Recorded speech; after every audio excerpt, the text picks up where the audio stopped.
On November 19th, 1945, 6 months after Germany surrendered to the Allies, 24 high-ranking officials of the German Third Reich are brought into the Hall of Justice in Nuremberg to stand trial. They are being charged with crimes against the peace, war crimes, and crimes against humanity. Behind all the crimes they were charged with, it was the infrastructure in place that enabled them to carry each of the crimes out at the scale they did.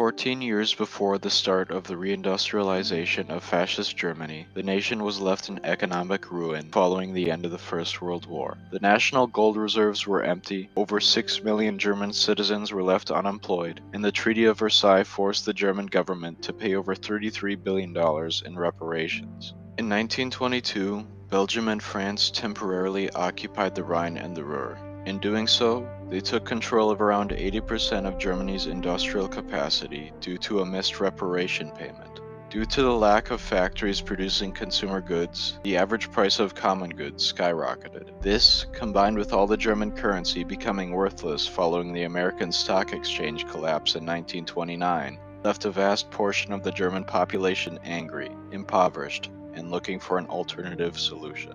In 1928, the Nationalist Socialist Workers' Party only had 12 seats in the Reichstag. However, by July 1932, they secured 230 out of the 608 seats, becoming the largest party in the government. Along with Hitler's appointment as Chancellor, the Nationalist Socialist Workers' Party had almost complete control of the government. While Hitler was uneducated about economics, he knew that a strong economy was one of the most important factors of waging war. For that, they enlisted the help of a world-renowned German economist, Homer Schacht.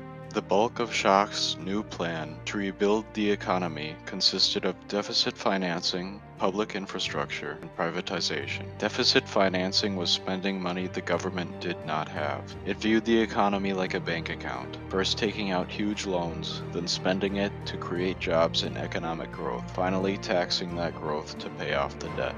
The National Labor Service was founded to take on a series of new public works projects and to tackle the ever-growing unemployment crisis. These projects included the building of the Autobahn, which was a massive highway network throughout Germany. It also took on expanding the existing Reichsbahn, serving as Germany's rail network. The final part of the new plan was the privatization of companies and banks. During the era of the Weimar Republic, the government bought shares in many different companies and banks in hopes of stabilizing the economy. Schacht's plan was to sell those shares that the government owned to gain more money for the government contracts and infrastructure projects. Other organizations of the German Reich tried to decrease unemployment by forcing Jewish people out of their jobs and in some cases out of the nation so that non-Jewish citizens could take their jobs, as well as providing subsidies to companies to hire more people. It was by the late 1930s when the scars of the Depression had mostly been erased, and the rise of the German Reich hit its peak. In 1933, when Hitler took office, over 6 million Germans were unemployed. This number reduced down to only 200,000 by 1939. It was during this period that the German Reich began shifting funding to programs like the Strength Through Joy campaign, which provided cheap cars and holidays to the citizens of Germany as well as tourists. Another program, The Beauty of Work, improved workplace conditions such as ventilation and lighting. A growing middle class meant more people had cars and jobs with paid vacation time. With a newly built highway system, the country became accessible to a large part of the population. Traveling by car reflected Germany's image of themselves as a progressive and innovative society. It was in 1936 when Berlin hosted the Olympics. It was an opportunity to show off Germany's progress on an international scale.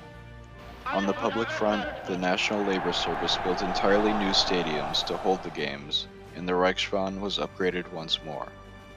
The rail network allowed tourists and German citizens to be transported into the city to watch the games. It also allowed for the transportation of tourists around Germany, resulting in the spread of economic benefit throughout the Reich. On the diplomatic front, representatives from around the world were invited to elaborate events and given front row seats to the games. In 1936, Schacht had a growing fear about the budget deficit and the growing debt. However, his plans to fix both by shifting resources away from the military angered Hitler. Finally, in the fall of 1936, Schacht was forced to resign, and power over the economy was given to a longtime party member, Hermann Göring. Under Göring, the economy took on two primary tasks to prepare for war. Firstly, rebuilding the military, and secondly, making Germany self-sufficient. In violation of the Treaty of Versailles on March 7, 1936, German forces were sent into the Ruhr and the Rhine to secure Germany's manufacturing. Using the vast rail network of the Reichsbahn, Göring sent 9 million tons of freight and 400,000 workers to build defenses on the western border, foreshadowing Germany's later intentions. Following the invasions of Austria and Czechoslovakia,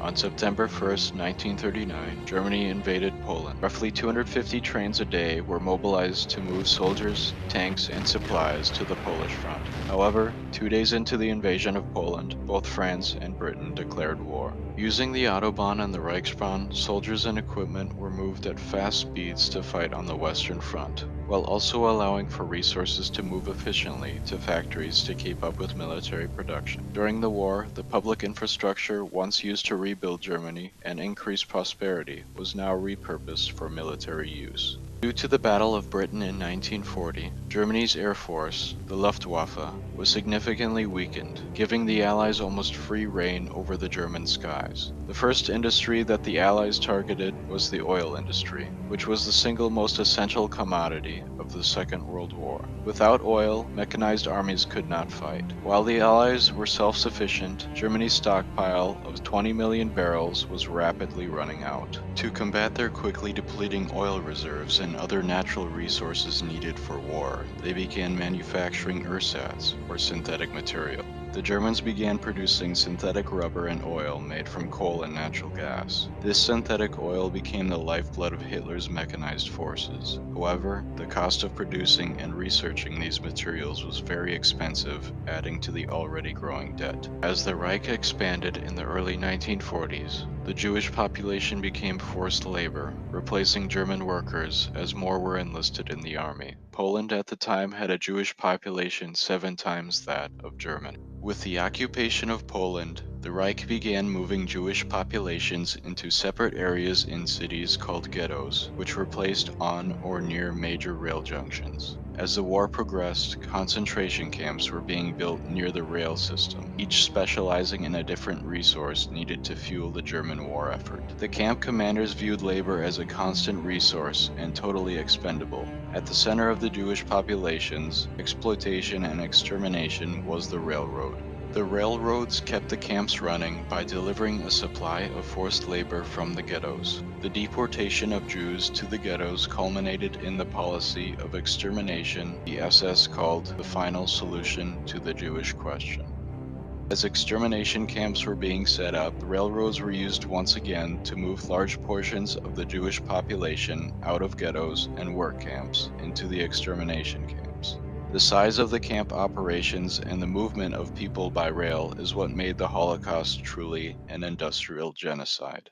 Less than 10 years after Schacht left office in 1936, Germany would find itself in ruins. The economy, non-existent, and cities across Germany are laid flat by Allied bombers. This brings us back to Nuremberg. Hermann Göring and Hjalmar Schacht were among the 24 men on trial for crimes against the peace, war crimes, and crimes against humanity. Industry was at the heart of the rebuilding of Germany under Schacht's leadership. That same industry created for prosperity was then converted to carry out the war and the Holocaust. At the end of the trial, Schacht was the only one of 3 acquitted. Other party members on trial were given the death penalty, prison time, or committed suicide. Göring, the highest-ranking party member at the trial, was found guilty on all charges and given the death penalty, but committed suicide before the sentence could be carried out. In the end, Fascist Germany, the nation whom had worked so hard to rebuild, became the enabler of a world war